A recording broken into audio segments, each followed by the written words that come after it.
இன்னைக்கு சன்னா மசாலா பண்ண போறேன். போன வீடியோல சாஃப்டான பட்டூரா எப்படி செய்யறதுன்னு போட்டிருந்தேன். அதுக்கு காம்பினேஷனா நாங்க எங்க வீட்ல எப்பவும் சன்னா மசாலா எப்படி செய்வோம்னு இந்த வீடியோல பார்க்கலாம். முதல்ல கொண்டக்கடலையை வேக வைக்க போறேன். நான் 1.5 கப் வெள்ளை கொண்டக்கடலை எடுத்திருக்கேன். அது 6 மணி நேரம் நல்லா ஊற வச்சிருங்க.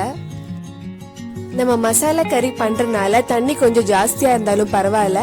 இதுல தேவையான அளவு உப்பு ஆட் பண்ணி 20 நிமிஷம் வேக வச்சிடலாம். சுண்டல் வேகிறதுக்குள்ள நம்ம மத்த மசாலா எல்லாம் ரெடி பண்ணலாம்.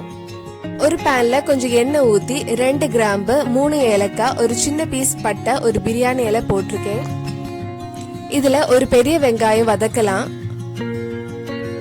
3 பச்சை மிளகாய் எடுத்திருக்கேன்.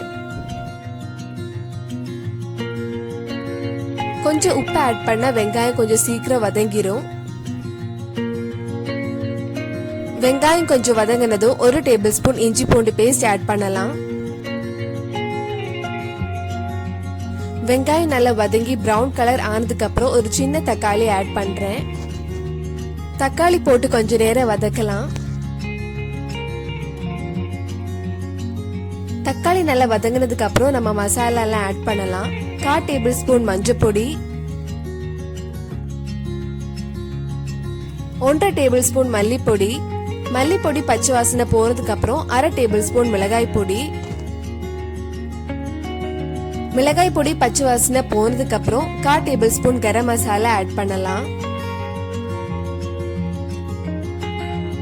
சுண்டல் வெந்திருக்கான்னு ஓபன் பண்ணி பார்க்கலாம். மசாலா கூட இந்த வேக வச்ச சுண்டலை ஆட் பண்ணி நல்லா மிக்ஸ் பண்ணலாம். வேக வச்ச சுண்டலை கொஞ்சம் மாத்தி வச்சிருங்க. அது நல்லா ஆறுனதுக்கு அப்புறம் ஒரு மிக்ஸி ஜார்ல பேஸ்ட் மாதிரி அரைக்கலாம்.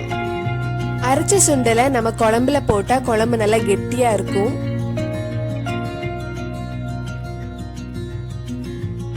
நம்ம சுண்டலை அரைச்ச மிக்ஸி ஜார்ல 1 கப் கிட்ட தண்ணி எடுத்து நம்ம சன்னா மசாலா கூட ஆட் பண்ணலாம். 5-8 நிமிஷம் மீடியம் ஃப்ளேம்ல வச்சுக்கோங்க.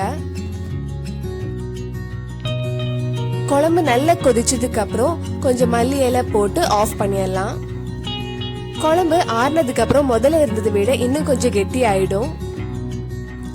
டேஸ்டியான சன்னா மசாலா ரெடி ஆயிடுச்சு. நாங்க எங்க வீட்டுல பட்டூராக்கு இந்த மாதிரி தான் சன்னா மசாலா பண்ணுவோம். பட்டூராவும் இந்த சன்னா மசாலாவும் வேற லெவல் டேஸ்டா இருக்கும். நீங்களும் வீட்டுல ட்ரை பண்ணி பாருங்க.